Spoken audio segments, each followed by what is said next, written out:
Hello everyone. Last video में हम लोगों ने दो चर के रैखिक समीकरण में कोई भी वैल्यू रख के पुट करके एक्स और वाई की ये निकालना सीखा था कि वो वैल्यू हमारे समीकरण को संतुष्ट कर रही है या नहीं कर रही है। ठीक है, अगर दोनों तरफ LHS और RHS बराबर हो जा रहा था हमारा तो इक्वेशन का वो हल थी, और अगर बराबर नहीं हो रहा था तो वो हल इक्वेशन का नहीं थी। ठीक है, इसी में हम लोग आज देखेंगे बच्चों कि जो रैखिक समीकरण होते हैं इनको हल करने के दो मेथड होते हैं। एक होता है ग्राफिकल रिप्रेजेंटेशन, ठीक, ग्राफ के द्वारा, और दूसरा होता है एल्जेब्रिक।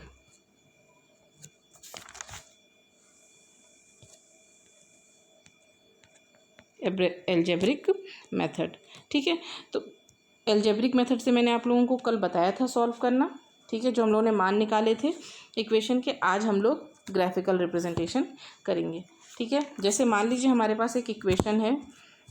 अच्छा, उसके पहले कोई इक्वेशन को सॉल्व करने से पहले मैं आपको बता दूं कि जब भी हम लोग दो चर के रैखिक समीकरण को हल करेंगे और उसको ग्राफ पे बनाएंगे, ग्राफिकल रिप्रेजेंटेशन करेंगे, तो जो मान हो, जो ग्राफ बनेगा हमारा, वो एक स्ट्रेट लाइन बनेगी। ठीक है, मतलब एक सीधी रेखा बनेगी हमारी।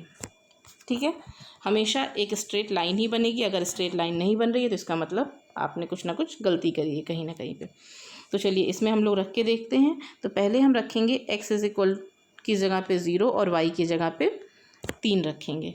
ठीक है, तो x की जगह पे अगर हमने 0 रखा प्लस 2, y की जगह पे 3 रखा, तो हमारे पास ये तो 0 हो गया, और 3 दूनी 6 इज इक्वल टू 6, तो हमारा मान हो गया 6 इंटू 6 इज इक्वल टू 6। तो ये हमारी इक्वेशन को सेटिस्फाई कर रहा है। LHS RHS बराबर हो गई, तो एक मान हमारा हो गया x, y 0, 3।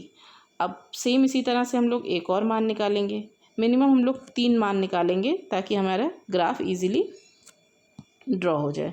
ठीक है,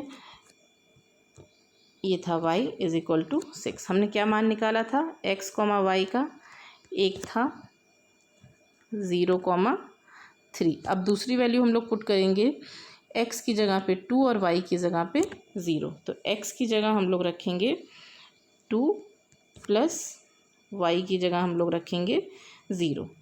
तो हमारा कितना हो जाएगा? 3 दूनी 6, और ये हो गया 2 में 0 से गुणा किया 0 इज इक्वल टू 0। तो 6 इज इक्वल टू हमारे पास कितना आ गया? 6। ये भी हमारी इक्वेशन को सेटिस्फाई कर रहा है, मतलब 2, 0 भी हमारी इक्वेशन का मान हो जाएगा। एक और मान निकाल लेते हैं हम लोग।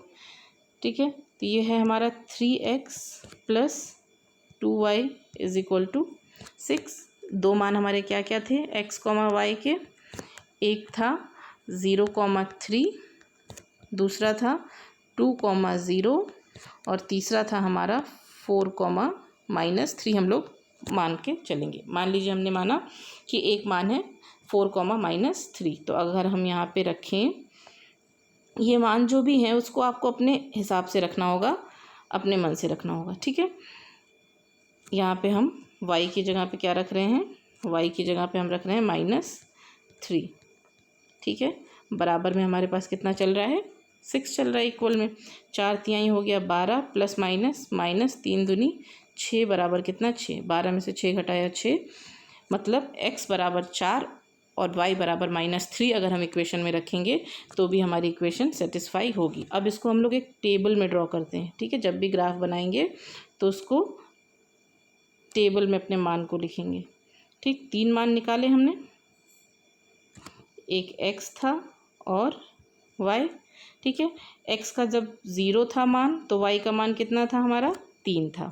जब x का मान हमने 2 रखा तो y का मान कितना निकल के आया था? 0 था।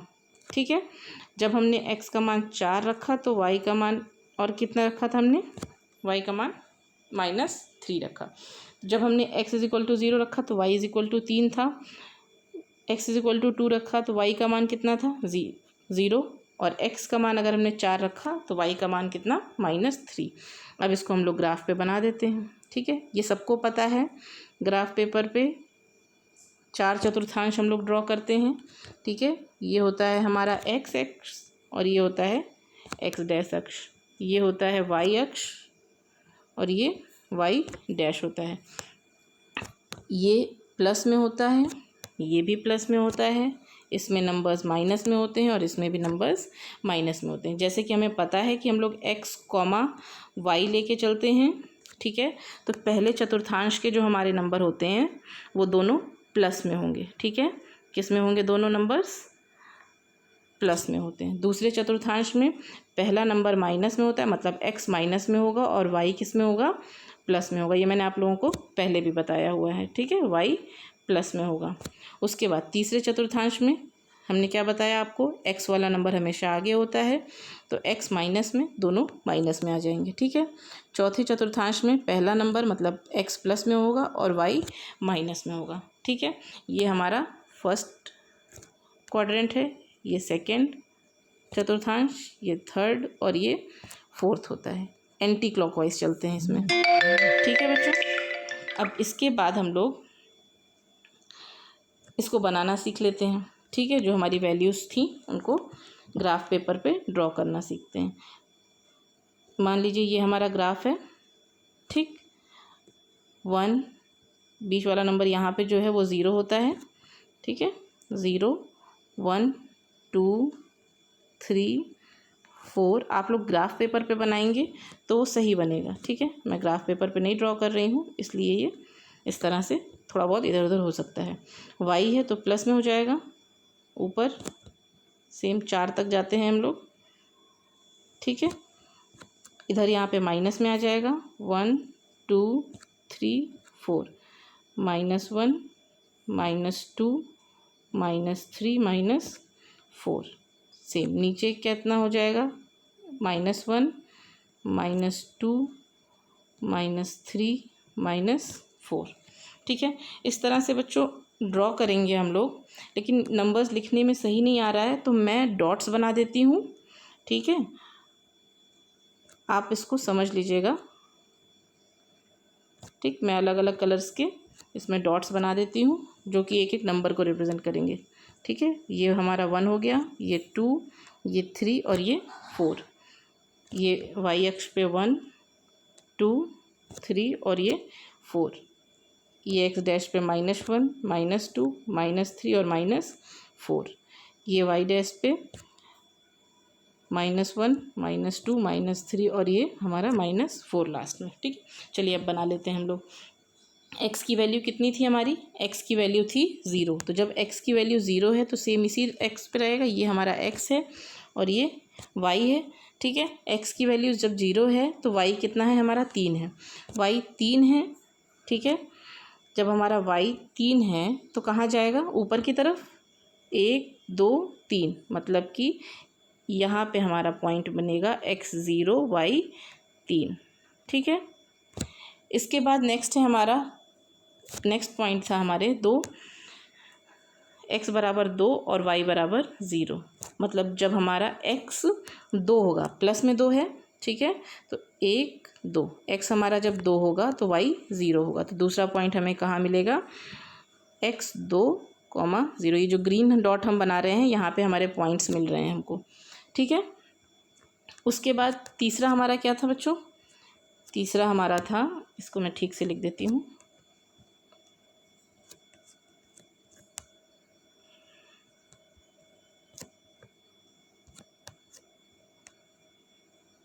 तीसरा हमारा था x = 4 और y = -3।